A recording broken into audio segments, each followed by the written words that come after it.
अस्सलामुअलैकुम प्यारे बच्चों, कैसे हैं आप सब। उम्मीद है कि आप सेहत व ईमान की बेहतरीन हालत में होंगे और जो काम आपको कल दिया था वो भी आपने बहुत अच्छे से याद किया होगा। तो चलें आज का एसएलओ देखें। किसी मौजू पर ख़ुद से 5 जुमले लिख सकें, ग्रोही कामों में शमूलियत इख्तियार कर सकें और मौजूदा ज़िम्मेदारी को बेहतर अंदाज में अंजाम दे सकें। इसका मतलब है कि आपको कोई भी टॉपिक दे दिया जाए किसी भी मौजू के हवाले से, जैसे गर्मी के मौसम पर मज़मून लिखें या सर्दी के मौसम पर, तो आप लिख सकें।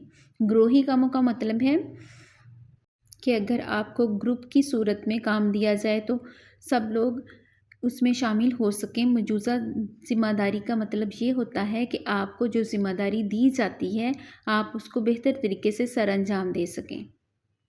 तो चलें आज का अपना काम जो है वो देखें। आज हमने क्या पढ़ना है। सबक नंबर 5 सब ख़ास हैं। इसमें पढ़ने के दौरान में पर 27/3 की डेट लगाएं। कुछ नया लिखे में देखें। सवाल नंबर 10 है हमारा, इस पर भी 27/3 की डेट लगाएं और ये आज का हमारा काम है, इसे हम करेंगे।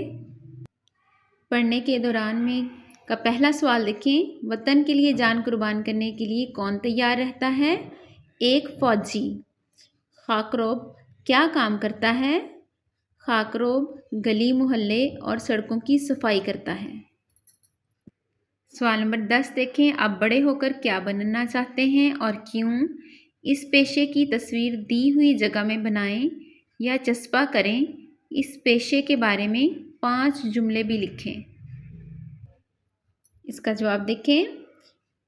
मैं बड़ा होकर या बड़ी होकर डॉक्टर बनना चाहती हूँ या चाहता हूँ। डॉक्टर का पेशा अच्छा है।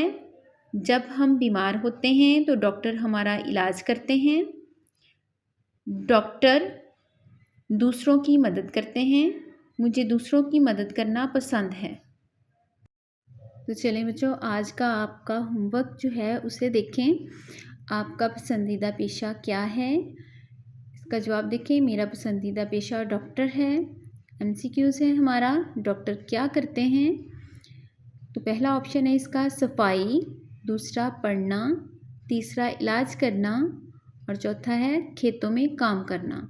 तो दुरुस्त ऑप्शन है हमारा इलाज करना। तो इस काम को आपने बहुत अच्छे से याद भी करना है और अपनी नोटबुक के ऊपर इसे लिखना भी है। और आपको पता है कि आपने अपना काम जो है वो अपलोड करना है हमें। तो आप जो है वो अपनी दुआओं में हमें याद रखें। अपना बहुत सारा ख्याल रखें बेटे। फ़ी अमानिल्लाह।